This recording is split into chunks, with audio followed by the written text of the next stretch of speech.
Hello, welcome to the Legacy Stories with Maria and Kua live. I cannot wait to share my stories with you. My name is Maria. This is Kua. I was born and raised in Bosnia until age of 19. I am the firstborn of a refugee family that came to the United States in 1986. I currently still live in US with my family. I am so excited. Welcome and enjoy.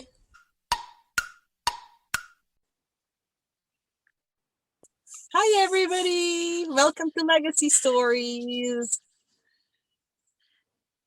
Hello, this is Kua, and that was Maria speaking. And we have a special guest here with us today. So Maria and I are actually in a mastermind together, and that is how we met. And the guest that we have here today is also another one of our mastermind sisters. I'm just going to say her name, and then I'm going to let her come on and introduce herself. So we have Zahie El Couri here with us today. Welcome, Zahie.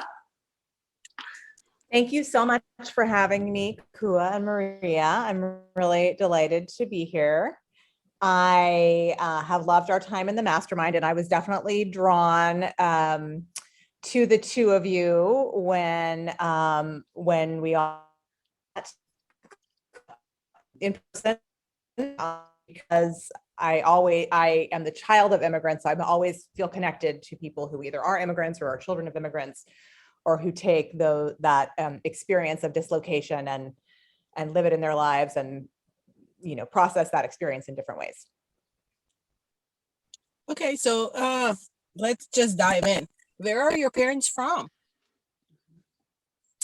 So my mother is from Northern Italy, and my father, it's a little bit more complicated. He was born in Palestine, but his father was Lebanese and Palestinian, and then his mother was Syrian Armenian. And so it's super complicated. So there's like a whole history of multiple migrations and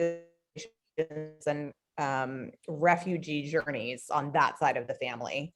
And in fact, I didn't even know that he was born in Palestine until I was 19, because he had told me that he was born in Lebanon for various reasons. So I've spent most of my life trying to think about this question of identity and how we construct our identities, and when our parents or ancestors go through war or any kind of difficult relationship to the country they're living in, how does that affect not just them, but also their children and the generations that follow them? Wow. Zahie, were you born in the States? I was born in the States, yes. My parents met in New York, and my mother was just on a tourist visa. And so after 3 months, they got married so she could stay. And then they had me several years later. So yeah, they really were like, and they actually thought they were going to live in Italy. And they did try to live in Italy for a while from my father to do what he wanted to do, which was to be in business for himself. And that was just really hard. It was a lot harder for him to do that as a non-Italian in Italy than for him to do it in the US. Mm. Wow. That's so sweet though.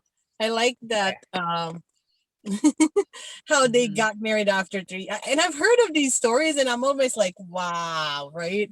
Well, I always they used to always say that. I was like, you would never in a million years have let me do that. Like that was not like that was some kind of crazy romance there that they would never have put up with. I think it's because neither my father's parents were no longer living, and my mother's parents were just too far away in Italy, and they just didn't. I don't know, but it seems kind of super out of character, honestly, for both of them. Yeah, wow. It's quite a love story. Yeah. So at that point, how long was your dad or your father in the States for already? Oof, I'd have to do that. It had been a couple of years. And the story is that he was working he was going to electrical engineering school during the day and working the swing shift at the YMCA gift shop. That was the story. And that, so they were, I mean, they didn't really have anything and they worked really hard. And, I always, our other mastermind sister, Haley Thomas, always talks about being a coach for first generation entrepreneurs. And I always think about that. I am a second generation entrepreneur. And that, I think that's different because my father always said he wanted to work for himself, no matter what. And he went to this electrical engineering school, but he never even really meant to do that. He just did it because that's a thing to do. But it's interesting because they were so focused on being entrepreneurs in their own lives. And then when it came time path, they really wanted me to be a professional. They said being an entrepreneur is a first generation move. That's what they said. And the second generation should be either a doctor, preferably a doctor or a lawyer, or they maybe would have been okay with engineering or business school, but definitely something professional. Yeah. And what did you do? What interesting wrinkle to that? What did you say? Which one did you choose? I'm like, I chose law. Yeah, I chose law because they were like, people in college said, oh, well, you can go to law school with an English degree or a comparative literature degree. I was like, okay, that's the one for me then, because I love to write and I love to read. If there's a way I can major in literature, then I'll just do that. If that's law, then fine, I'll do that. But what was I saying? Let's see. The wrinkle to it is that they did definitely want me to become a professional, but always with the goal of becoming a professional and then also being an entrepreneur on the side. They always wanted me to, they did want me to have my own business, but they wanted it to be in the context of a professional career and or on the side. And I remember thinking, like, when they would describe this to me, I kept thinking like all of the roles, like it was just adding roles. Like they were always like, well, of course you'll get married. Of course you will have children. Of course you will take care of us, because that's what people do in our culture. You don't put your parents in a nursing home. You take care of your parents. And then also please be a professional. And then also please be an entrepreneur. And they're like, and then you can decide. And I remember thinking, oh my God, how is, I don't know. That's a lot of people. That's a lot of jobs. That's a lot of full-time jobs for one human. And how will this all work? So that's, I always thought that was interesting. Pardon? It does work, right? For all of us, we all kind of partially do that as children of immigrants. That's just how we're brought up. That's how we're raised. We do it, but the question is there a way to, what is the cost to us in doing all of those things? And particularly when you're raised in a way that not only do you have to do all of those things, but you have to do it all on your own. And I don't know how you were raised, but I wasn't raised thinking, oh, you can go to, therapy or you can go hire a life coach. I was like, oh gosh, you do this all. And if you have any trouble, ask your parents and they'll help you. And that's it. Those are your, or, maybe a priest or, that's it. Those are your resources. And you just have to figure it out and do it. And if you're strong enough, then you'll do it well. And if you're not strong enough, then I don't know what. So, I mean, I think that's what my work is. It's right. How do we create a life where we can be parents and make money and have our ideas valued, and also maybe, whether in a therapeutic way, and also for me in creating art. Like that's what I do, is I try to help mostly women balance these different roles, not just balance them, but figure out what's important to them at any given time, and make sure, as we all talk about a lot, they're valuing their own time and their own ideas and their own work highly enough so that they're spending more time doing the things that light them up. Maybe that's coaching, maybe that's writing, maybe it's doing the dishes, but it should be, I try to help people say, okay, this is an intentional choice. I'm making an intentional choice that I find doing the dishes very therapeutic, and it's a good balance to do the dishes, to do more cerebral work, and not be like, oh, I am responsible for doing all the dishes, bringing all the money or whatever that is. So it's about, for me, helping people, particularly women, create intentional choices in their work and art and parenting and daughterhood and the whole thing. I That is beautiful. I love that so much, and I feel like I'm resonate. talking a lot. Sorry, Maria. I just stole that from you. But I was just going to say, like, that just resonates with me so much because you're right. Like, my parents also listed off roles for me, and like, this is the path you take, right? Graduate high school, go to college, get a job, you get married, you get a house, you have children. It's like the American dream in a sense. Yeah. But then all of the other things are filled into, and then it's like you forget, like, wait, what do I want? Because you've been doing everything that they wanted. You've been programmed.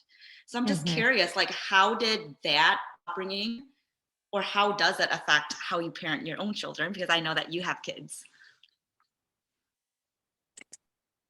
Affect how my own kids.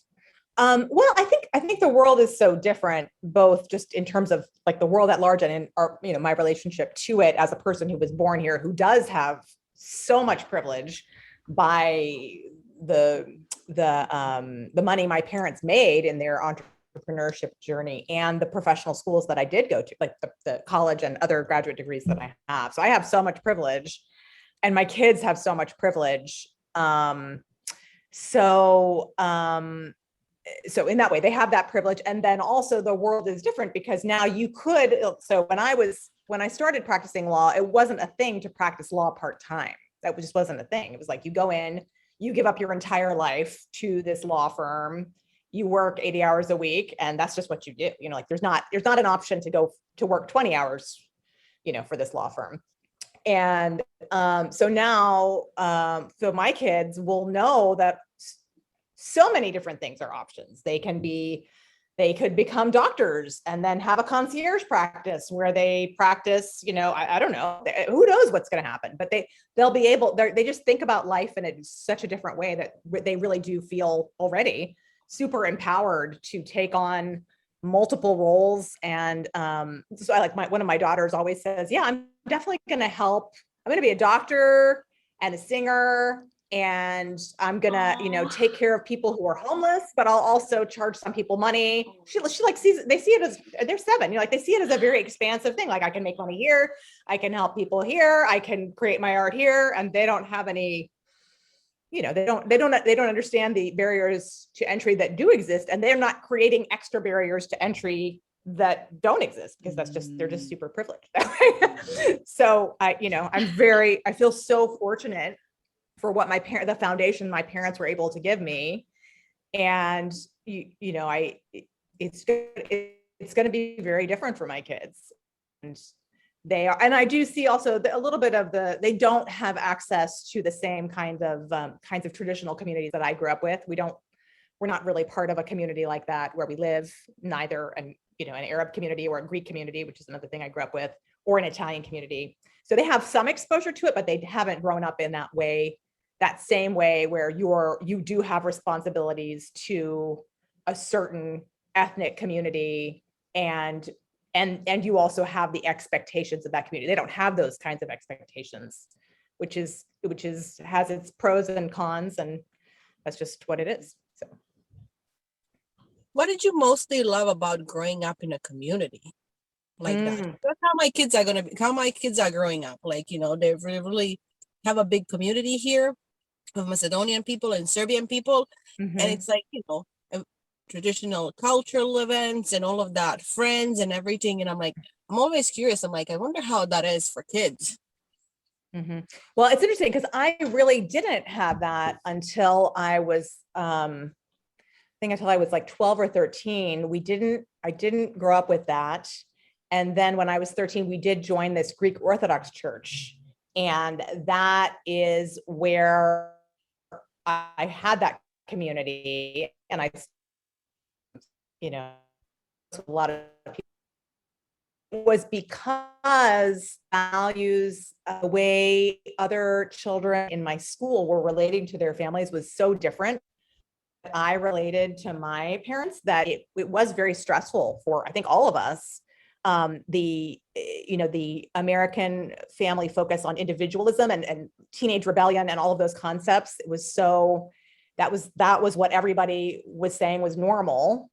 And that wasn't exactly what I was experiencing with my parents. And I actually really loved my parents. I'm not saying other people didn't. I enjoyed my parents' company, and I didn't have those same impulses to need to do everything on my own and rebel against, at that time, their expectations of me. And so for me to join a community where other teenagers were doing things like with we would all go out to dinner together. So it would be a bunch of teenagers and all of the parents. And that wasn't the other teenagers weren't experiencing it as this tragedy that my American friends would describe that same event as being. So for me, it was a huge relief to have that, to find that. And I think my parents felt just, it's a little bit even more complicated because my parents were from two different cultures, and then were living in a third culture. And then this was a fourth culture, essentially, right? The Greek culture, this Greek church was a fourth culture, but it was close enough to both of their cultures. And neither of them was really, they were both not excluded. They were both different enough from being Greek, but also similar enough that it was like a good, they used to call it Mediterranean culture. Mediterranean parents, how they would describe it. And that was just I think that was helpful for the three of us to kind of integrate that experience with a group of people who had these similar family values. And yeah. So many words. I'm talking so much here. No, I love it. You even talk so much. Yes. It makes sense. Everything that you're saying is kind of like, it's making sense. And I'm kind of like, for my kids, I'm glad because I can see that even now when they're little, they can see that, I can see this because we parent a little bit differently. We're like, come on, kids, chop, right? Like, we're going to be a little stricter. We're going to be like, don't do that, like, right? American parents are more gentle. So when my kids like go somewhere, it's like, oh, look, their mom's yelling too. Yeah. Mm-hmm. And they're like, look, it's not just our mom, right? Mm-hmm. So I think it like gives them like a freedom where they're like, oh, other people are like that. Other kids do these things too. It's not just, they're not alienated by the culture that we're in. Mm-hmm. Right. And they'll also have more of a sense of like what is specific to your personality and what is cultural, right? That is a thing that that I see a lot because I am married to an American, and there are things that I see that my mother does, that she's just a very high energy, high volume person in a lot of ways. And that's just because she's Italian. It's just the way people talk. Like it's not a statement on you. It's not there's just a higher decibel level that is the norm. And it's good to know, I think, that is just the way it is, and it's not like a personality flaw, or it's just a thing. And then there might be specific nuances, then what is cultural versus what is just your family. I'll tell you one other thing, that when I was growing up, for a long time, I didn't understand that my parents were from two different countries when I was a really young child, because they always used to say, in the old country, we do X, in the old country. Like one country. Don't put their parents in nursing homes. And so I'm like, oh, the old country. There's just the one old country, and that's where they're both from. So it was a while before I was able to, detangle these different old countries, not just the two old countries, but then there were like multiple branches of previous, mixes that had happened, different old countries. So it's interesting. Wow. That is cool though, to have that much background and kind of that much history. Mm-hmm. How much are they willing to share? How much do you know of like the background and the history? Because I don't know personally, like I grew up there. I wasn't born here, yet I don't know a lot, because my great grandpa just came out of nowhere and started his family right there. And like nobody knows what happened before him, which is so fascinating because, nobody else has in the whole country this last name. So it's like, whoa, right? Like, where did we come from? And that's just a little bit of a mystery. And I'm like, how much are they willing to say and share? Mm-hmm. That's a really interesting question. And I think you both know that I'm a novelist, and I think that's one of the reasons why I became and still am a novelist is because of this question of like, not just what are your parents and your ancestors willing to share, but why are they willing to share those things and not others, right? And especially if you've come from a culture or a homeland where there has been war and various people fighting for various reasons, then a lot of times people do not feel safe being who they are, and they start to pretend to be something different. So I think that's an example of that, is that my father didn't tell me that he was born in Palestine until I found out by accident when I was 19. And he was like, I don't want people to get it. It's just complicated and messy, and Americans don't want to know about that. So I'll just go with Lebanese. That's easy. I mean, that's kind of crazy. Can you imagine saying to your children now, oh yeah, no, I'll just make something up and it'll be fine. You understand it though. So interesting.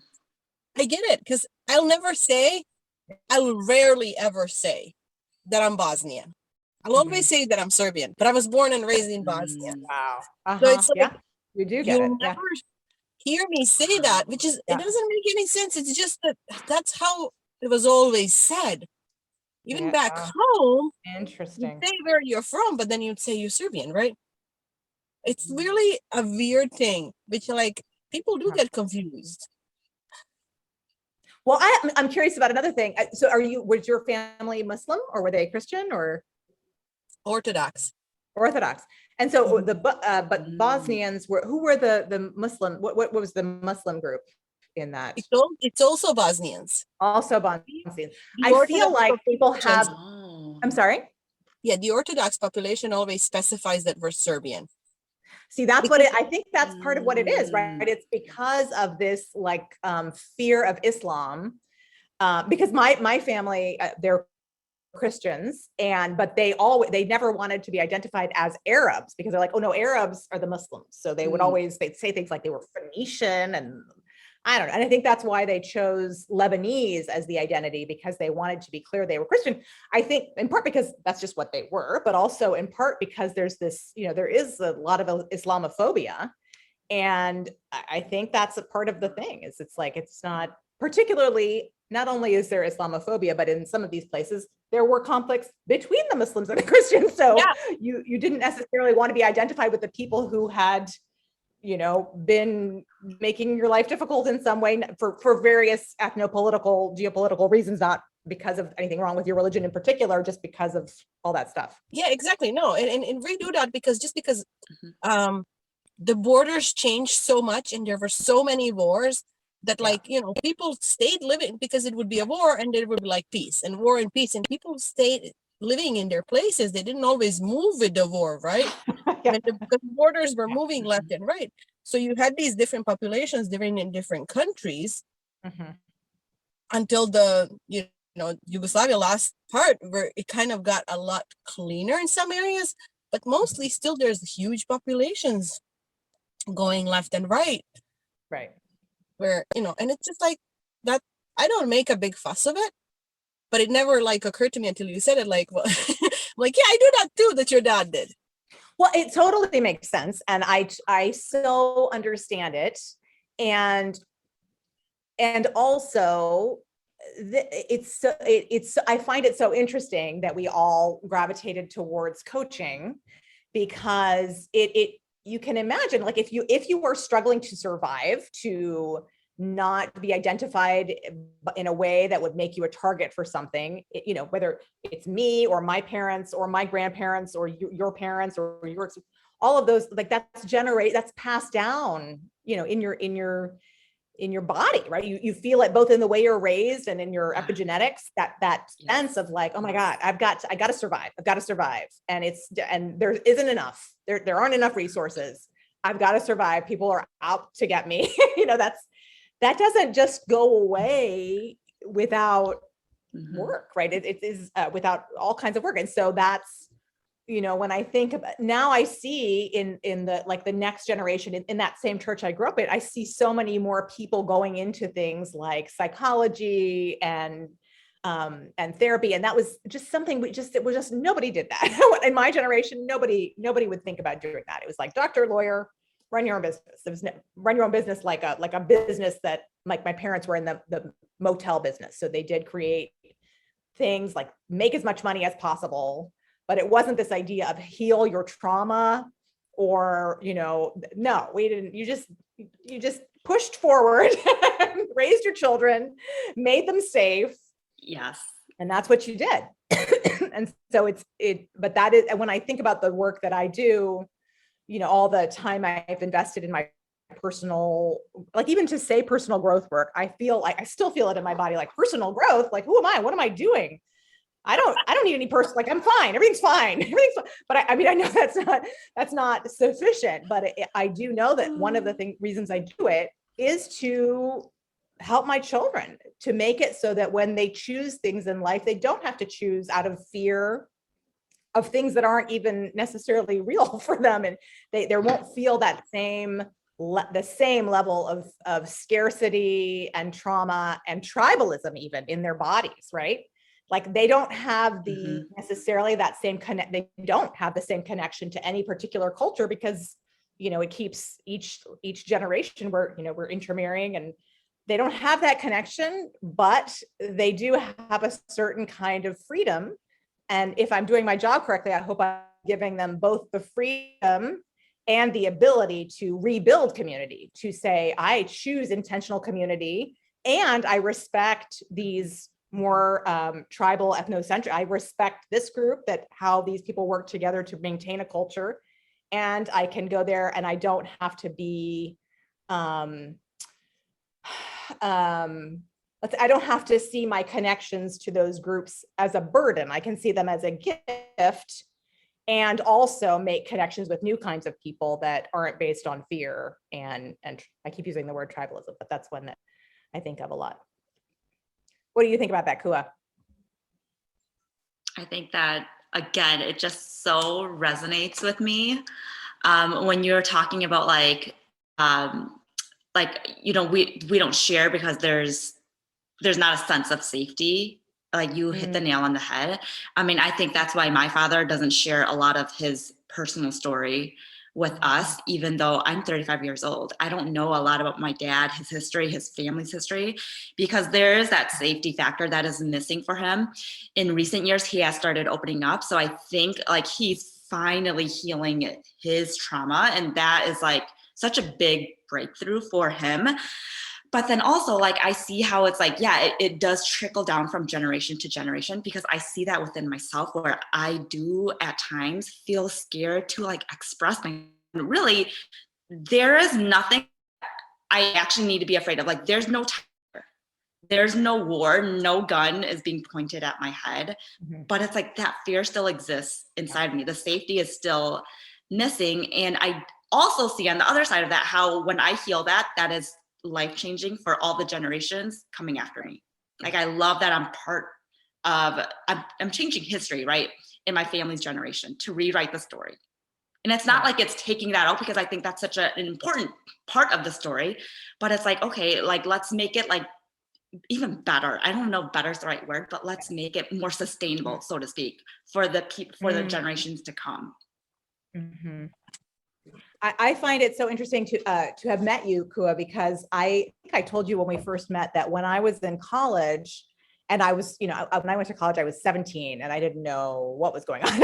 And because I went to a liberal arts college, I had the ability to study literature and to study history. And if someone had offered then a class called Arab American literature or Arab American history or anything that the word Arab, I would have taken that class, right? I would have been like, oh my God, finally, someone explain to me what this thing is that I'm experiencing. But that class didn't exist then. But there was a class on Asian American studies.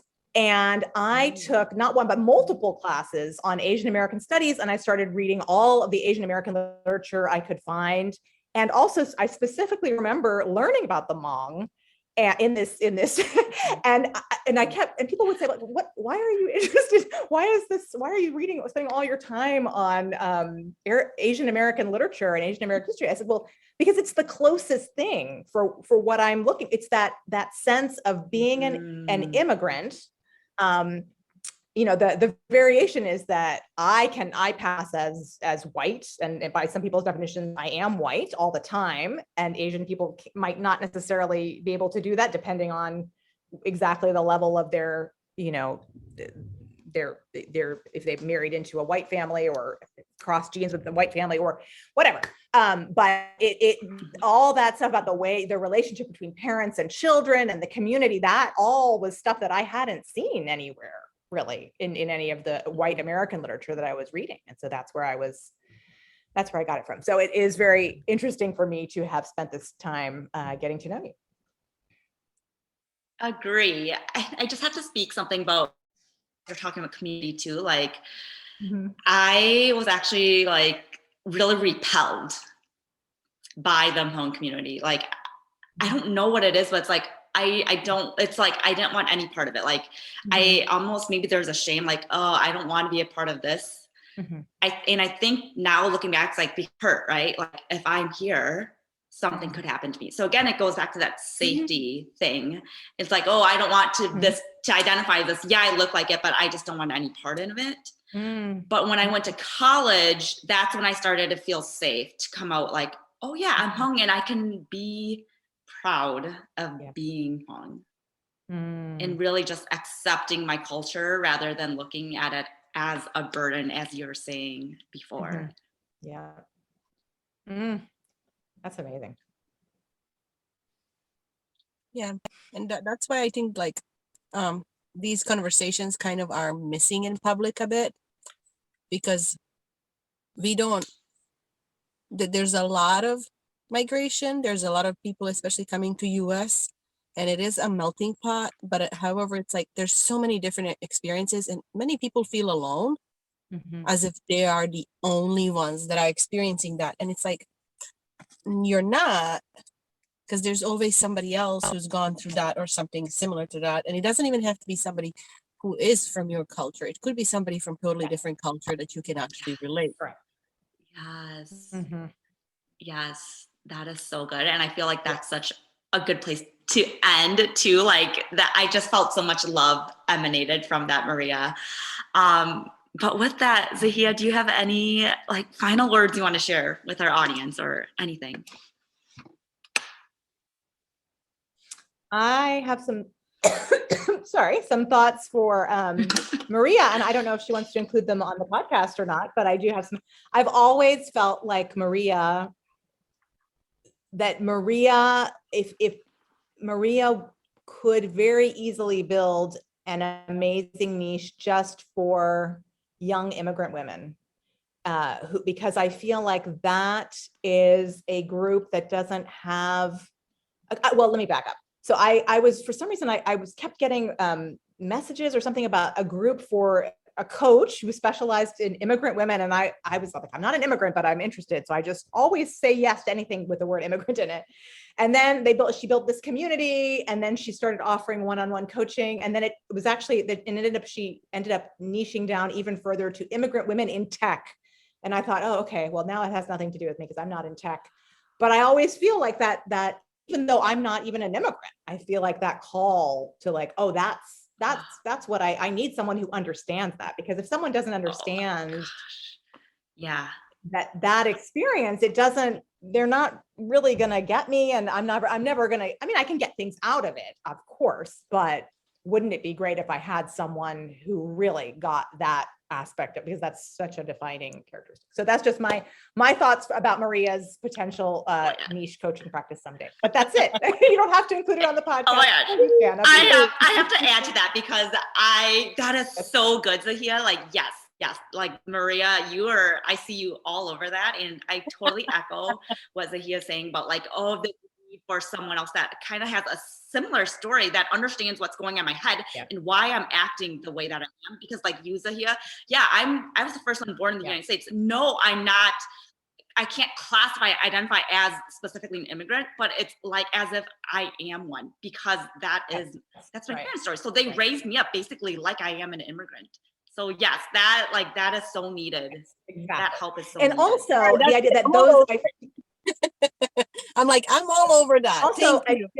Yeah, because also specifically you can speak to that idea that like maybe those people don't think it's okay for them to do that. They might not even feel like it's okay for them to hire it. They might even need a therapist, but not feel like it's okay to hire a therapist. And so sometimes I find myself, I'm coaching people into being able to hire a therapist because it's like they have to think that they're coming to me for coaching about business or coaching about something else in order to get permission from themselves to get the support they needed anyway. Sometimes it's like, and you're both parents, like sometimes they need to get coached to get permission to hire someone to wash the dishes because it's a thing. And they can't take that advice from somebody who's not, I don't know. It's very interesting. Yeah, no, it's totally, that's why I started a conversation. So it's totally true. Thank you so much, Zahie, for coming on and talking to us. We love having you. This was so good. And thank you everybody for listening. For having me. Thank you all. Goodbye. Bye. Bye.